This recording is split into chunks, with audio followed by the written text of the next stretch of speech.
আজ পর্যন্ত যে কটা কথা বলেছে ডক্টর ইউনূসকে একটা কথাও রাখতে পেরেছে? রাখতে পারে নাই।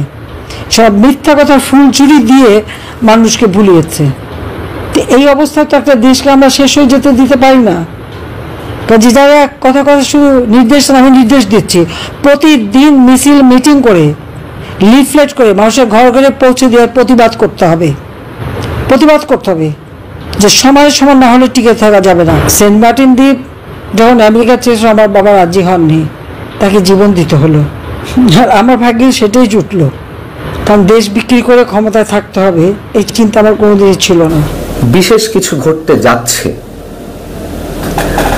সরকারের সঙ্গে সেনাবাহিনীর যে দূরত্ব ছিল, সেই দূরত্ব সম্ভবত আরো বেশি হয়েছে সরকারের কার্যক্রমে অথবা হঠকারী যে কোনো সিদ্ধান্ত গ্রহণ প্রক্রিয়ায়। বাংলাদেশকে লুটপাট করে পালিয়ে যেতে দেওয়া হবে না ডক্টর ইউনূসকে। 3200 পুলিশ হত্যা সহ 1400 ছাত্র হত্যার দায়ে গ্রেপ্তার করা হচ্ছে ডক্টর ইউনূস সহ উপদেষ্টাদের। বিশেষ নজরবন্দিতে রয়েছে এনসিপি নতুন রাজনৈতিক দলের নেতাকর্মীরা। সেনাবাহিনীকে স্পেশাল পাওয়ারে মাঠে নামিয়েছে সেনাপ্রধান জেনারেল ওয়াকারুজ্জামান। মব ভায়োলেন্সে জড়িতদের সরাসরি গ্রেপ্তারের নির্দেশও দিয়েছেন তিনি। এবার ভারত থেকে সরাসরি দেশে ফেরার ঘোষণা দিলেন সাবেক প্রধানমন্ত্রী শেখ হাসিনা। দেশে ফিরে সাধারণ জনগণের সাথে কি করতে চান এবং সাধারণ জনগণের কি করণীয় সেটিও তিনি জানিয়ে দিলেন ফোনে। তবে দেশে এসে তিনি যেই পদক্ষেপগুলো গ্রহণ করবেন সেগুলো বিস্তারিত আলোচনা করছেন এই ভয়েস ভিডিওতে। বিস্তারিত দেখবেন সেটি। সাথে সাথে কি ঘটতে যাচ্ছে আগামীতে সেনাপ্রধানের সাথে ডক্টর ইউনূসের দূরত্ব, বিস্তারিত দেখুন। মা আছে, বউ আছে, মেয়ে আছে, তা এইভাবে একটা মেয়ের গায়ে হাত তুলে কিভাবে তারা? এখন মানবতা বোধ কোথায়? সে মানবাধিকার সংস্থাগুলি কোথায়? তাদের একটু বিবেক বাহিনা কোথায়? সেটা আমার প্রশ্ন। আওয়ামী লীগ অপরাধটা কি করেছে? আওয়ামী লীগ এদেশের মানুষের পেটে খাবারের নিশ্চয়তা দেয় নাই, দিয়েছে। আওয়ামী লীগ ঘরে ঘরে বিদ্যুৎ দিয়ে আলো জ্বালে নেই, আমরা আলো জ্বেলেছি। শিক্ষা, চিকিৎসা, মৌলিক অধিকার একে একে সবগুলো আমরা নিশ্চিত করেছিলাম। মানুষের জীবনে আমরা শান্তি নিরাপত্তা দিয়েছি। দিন রাত যখনই চলাফেরা করতে আমরা সেটা নিশ্চিত চলাফেরার ব্যবস্থা করে দিয়েছি। আজকে যতগুলো স্থাপনা আমরা করেছি কাদের জন্য? সাধারণ মানুষ নিরাপদে চলতে পারে তার জন্যই তো। সে প্রথমে আগুন দিয়ে পোড়ালো, এখন আবার সেগুলি ব্যবহার করে। আমার করা কাজ যেগুলো এখন শেষ হয়েছে সেগুলো আবার উদ্বোধন করার সময় গাল ভরে কথা বলে যে তারা নাকি করে ফেলেছে। 6-7 মাসের মধ্যে সব করে ফেললো। এটা হয় কখনো? আজকে বাংলাদেশের বর্ডার কোথায়? মিয়ানমার বর্ডারে নিয়ন্ত্রণ হারিয়ে ফেলেছে। লজ্জা হয় না যে একটা দেশের স্বাধীনতা সার্বভৌমত্ব বিক্রি করে দেয় ক্ষমতায় থাকার জন্য? আজকে আমাদের দেশটা কোথায় নিয়ে যাচ্ছে? সারা দেশের মানুষকে কত বড় একটা বিপদের মুখে ফেলে দিয়েছে। আজকে যদি ওখানে মিয়ানমার গভর্নমেন্ট আক্রমণ করে, সে আক্রমণের ধাক্কা তো বাংলাদেশে এসে পড়বে। মানুষের জীবনের নিরাপত্তা দেবে কীভাবে এই ডক্টর ইউনূস?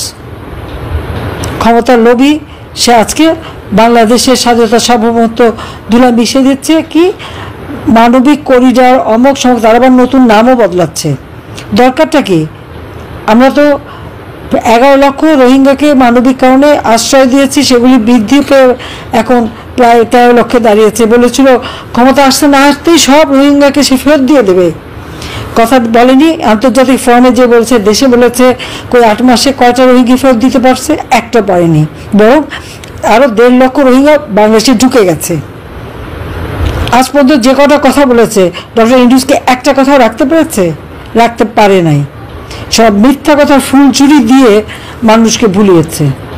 তো এই অবস্থায় তো একটা দেশকে আমরা শেষ হয়ে যেতে দিতে পারি না।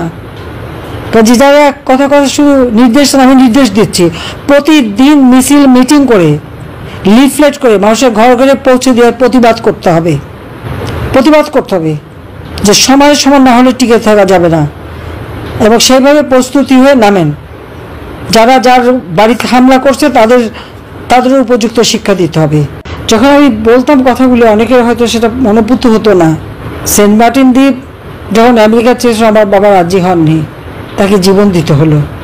আর আমার ভাগ্যে সেটাই জুটলো, কারণ দেশ বিক্রি করে ক্ষমতায় থাকতে হবে এই চিন্তা আমার কোনোদিনই ছিল না। আর যে দেশটা জাতির পিতা বঙ্গবন্ধু শেখ মুজিবুর রহমানের ডাকে সাড়া দিয়ে এদেশের মানুষ অস্ত্র তুলে নিয়ে যুদ্ধ করে 30 লক্ষ মানুষ জীবন দিয়ে স্বাধীন করেছে, সেই দেশের 1 ইঞ্চি মাটি কাউকে ছেড়ে দেওয়া, এটা তো কারো নিয়ত হতে পারে না। কিন্তু আজ কি দুর্ভাগ্য, এমন এক ব্যক্তি ক্ষমতা আসলো, সবাই নাকি তা সারা দেশের মানুষের একেবারে খুব পছন্দের মানুষ, বিশ্বের পছন্দের মানুষ, আর সেই মানুষ আজকে ক্ষমতা এসে কী হলো? আর এই লোকটাকে তো তার যত অর্থ মানে প্রতিপত্তি সবগুলি খোলা দরজা খুলে তো আমি দিয়েছিলাম, আমার কাছে কিছু হাত পেতে ছিল। আমি যখন 96 সালে সরকার গঠন করি, গ্রামীণ ব্যাংকে টাকা নেই, টাকাগুলি যে সরিয়ে রেখেছে কল্যাণ ফান্ড করে, সেটা তো আমার জানা ছিল না।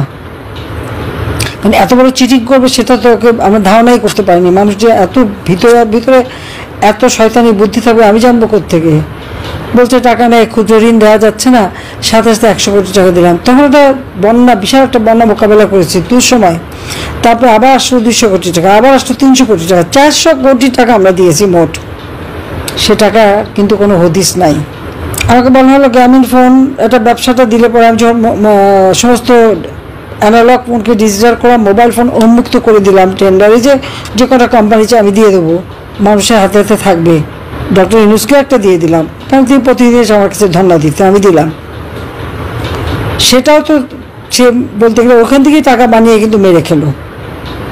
আমি জানি না এখন কারো মনে এই প্রশ্ন জাগে না কেন, যে এই যে 6,000 টাকা বেতনে যে ব্যক্তি 1990 সালে গ্রামীণ ব্যাংকের এমডির চাকরি পেল এবং চাকরি করত, সে কী করে দেশে বিদেশে হাজার হাজার কোটি টাকার মালিক হলো, এই কথাটা কারোর মনে প্রশ্নটা জাগলো না কেন? বারবার তো আমাদের পরীক্ষা দিতে হচ্ছে। 2001 সালে বিএনপি এসে খোঁজ করলো আমাদের কোথায় কী সম্পত্তি আছে। খোঁজ করতে করতে মজার ব্যাপার হলো যে আমেরিকায় FBI খুঁজে বের করলো তারেক জিয়ার দুর্নীতি, সেই সিমেন্সের কাছ থেকে টাকা, খালেদা জিয়ার নাইকোর দুর্নীতি, এবং FBI লোক কিন্তু সে তারেক জিয়ার বিরুদ্ধে। দর্শক, এতক্ষণ পর্যন্ত আপনারা দেখলেন সাবেক প্রধানমন্ত্রী শেখ হাসিনার ভয়েস রেকর্ড বাংলাদেশের আওয়ামী লীগ নেতাকর্মীদের জন্য। তবে তিনি দেশে ফিরতে চান, কিভাবে ফিরতে চান এবং সাধারণ জনগণ তাকে কিভাবে গ্রহণ করবে, এবং ডক্টর ইউনূসকে নিয়ে যে সকল মন্তব্য করেছেন সেটি আপনারা শুনলেন। আপনারা মতামত জানাবেন কমেন্টস বক্সে। অবশ্যই এরকম নিত্য নতুন ভিডিও পেতে চ্যানেলটিকে সাবস্ক্রাইব করে রাখবেন। এবার আপনাদেরকে দেখাবো যে সেনাবাহিনীদেরকে পরিপূর্ণ ক্ষমতা দিয়ে মাঠে নামিয়েছেন সেনা প্রধান ওয়াকারুজ্জামান, কিন্তু কেন? বিশেষ কিছু ঘটতে যাচ্ছে।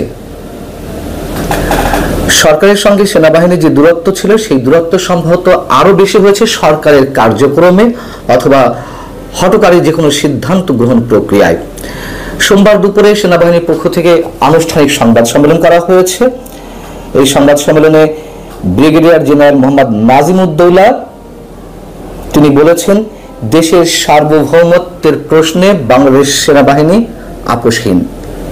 তিনি বলছেন যে করিডোর একটি স্পর্শকাতর ইস্যু, দেশের স্বার্থ সেনাবাহিনীর কাছে সবার আগে, তাই দেশের সীমান্ত, দেশের স্বাধীনতা, নিরাপত্তা ও সার্বভৌমত্বের প্রশ্নে কোনো ধরনের আপোষ নয়। দর্শক, আমি সেনাবাহিনীর পক্ষ থেকে আর কি বলা হয়েছে তা একটু সংক্ষেপে বলি, তারপর কিছুটা কথা বলবো নিজেদের মতো করে। ব্রিগেডিয়ার জেনারেল নাজিমুদ্দৌলা বলছেন, সেনাবাহিনীর পক্ষ থেকে মিয়ানমারের সঙ্গে বাংলাদেশের সীমান্ত পরিস্থিতি যে কোনো সময়ের চেয়ে বর্তমানে সংবেদনশীল। সেনাবাহিনী এ বিষয়ে সর্বোচ্চ সতর্ক অবস্থায় আছে এবং সেনাবাহিনী সবসময় দেশের সীমান্ত রক্ষায় প্রস্তুত, শক্তির শেষ বিন্দু পর্যন্ত কাজ করবে সেনাবাহিনী। এবং একই সঙ্গে বলা হয়েছে, আরাকান আর্মির সঙ্গে সেনাবাহিনীর কোনো সরাসরি যোগাযোগ নেই। এখানে একটু কথা বলি, সেটা হচ্ছে যে গত 21শে মে জাতীয় নিরাপত্তা উপদেষ্টা ডক্টর খলিলুর রহমান তিনি সংবাদ সম্মেলন করেছিলেন করিডোর ইস্যুতে, সাংবাদিকদের মাধ্যমে দেশবাসীকে অবহিত করতে বিস্তারিত। কিন্তু তার সেই সংবাদ সম্মেলন নিঃসন্দেহে অনেকের কাছে রহস্যময় মনে হয়েছিল। কেউ কেউ বলার চেষ্টা করছিলেন যে করিডোর ইস্যুতে সরকার খানিকটা পিছু হটেছে, আবার আমরা কেউ কেউ মন্তব্য করেছিলাম যে নিশ্চয়ই সম্পূর্ণটা পিছু হটেনি। তারা বিষয়টি হালকাভাবে উপস্থাপনের চেষ্টা করছিলেন। যেমন আমি বলেছিলাম যে এর আগে করিডোর শব্দটি ইউজ করেছিলেন ডক্টর খলিলুর রহমান এর আগে একটি সেমিনারে। 21 মে তিনি সেটি বললেন মানবিক চ্যানেল।